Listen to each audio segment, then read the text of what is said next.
അങ്ങാടി ജംഗ്ഷനിൽ കക്കൂസ് മാലിന്യം. കച്ചവടക്കാരും അങ്ങാടിയിലൂടെ പോകുന്നവരും ഇനി മൂക്കുപൊത്തേണ്ടി വരും. വണ്ടൂർ പാണ്ടിക്കാട് റോഡിൽ പ്രവൃത്തി നടക്കുന്ന ഭാഗത്താണ് മാലിന്യം കെട്ടിക്കിടന്ന് വൻതോതിൽ ദുർഗന്ധം വമിക്കുന്നത്. അങ്ങാടിയിലെ ഡ്രെയിനേജ് സംവിധാനം വൃത്തിയാക്കി നവീകരിക്കുന്ന പ്രവൃത്തികൾക്കിടയിലാണ് ഇക്കാര്യം നാട്ടുകാരുടെ ശ്രദ്ധയിൽപ്പെട്ടത്. അങ്ങാടിയിലെ ഓടകളിലൂടെ കക്കൂസ് മാലിന്യം അടക്കമുള്ള മലിനജലം വ്യാപകമായി ഒഴുകിപ്പോകുന്നതായാണ് കണ്ടെത്തിയിരിക്കുന്നത്. ഇവിടെ ഓടന്റെ വർക്ക് നടന്നപ്പോഴാണ് കാണുന്നത്. അപ്പോ ഇതുപോലെ മണൽമ ബസ് സ്റ്റാൻഡിന്റെ അവിടെ മാന്തിയപ്പോഴും അവിടെ ഇതുപോലെ പല കക്കൂസിന്റെ വേസ്റ്റുകളും ഓടയിലുണ്ടായിനി. ഇപ്പോഴും ഈ ഓട പണി എടുക്കുമ്പോൾ ഓരോ ബിൽഡിംഗുകാരും ഓരോ പൈപ്പ് ഇടാനുള്ള സംവിധാനം ഈ ഓട നിർമ്മിക്കുന്ന കോൺട്രാക്ടർമാരെ സംവിധാനം ചെയ്തു കൊടുക്കുന്നുണ്ട്. പല പൈപ്പുകളും ഇതിലേക്ക് ജോയിൻ ചെയ്താണ് ഇപ്പോഴും നിൽക്കുന്നത്. അപ്പൊ ഇതിനൊരു പരിഹാരമാണ്. ഇല്ലെങ്കിൽ ഇതേപോലെ മലിനജലം ഇവിടെ ഒഴുകും ചെയ്യും. ഇത് നേരെ വൈക്കത്തോട്ടേക്ക് പോകുന്നുണ്ട്. അതിന്റെ പരിസരത്തിലെ വീടുകൾക്ക്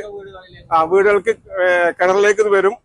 അസുഖങ്ങളും പകരും, പകർച്ചവ്യാധികൾ ഉണ്ടാകും. അപ്പൊ ഇതിനൊരു ഉടൻ തന്നെ ഒരു നടപടി ഉണ്ടാകണമെന്നാണ് പറയാനുള്ളത്. വണ്ടൂർ പാണ്ടിക്കാട് റോഡ് നവീകരണ പ്രവൃത്തികൾ നടക്കുന്ന ഫാത്തിമ മെഡിക്കൽസിന് സമീപമാണ് നിലവിൽ കക്കൂസ് മാലിന്യം കെട്ടിക്കിടക്കുന്നത്. ഇതിനെ തുടർന്ന് ഈ പ്രദേശത്താകെ രൂക്ഷമായ ദുർഗന്ധമാണ് അനുഭവപ്പെടുന്നത്. വ്യാപാരികൾക്കും വഴിയാത്രക്കാർക്കും പ്രദേശത്ത് നിൽക്കാൻ പോലും കഴിയാത്ത സാഹചര്യമാണ്. News bureau, Wandoor.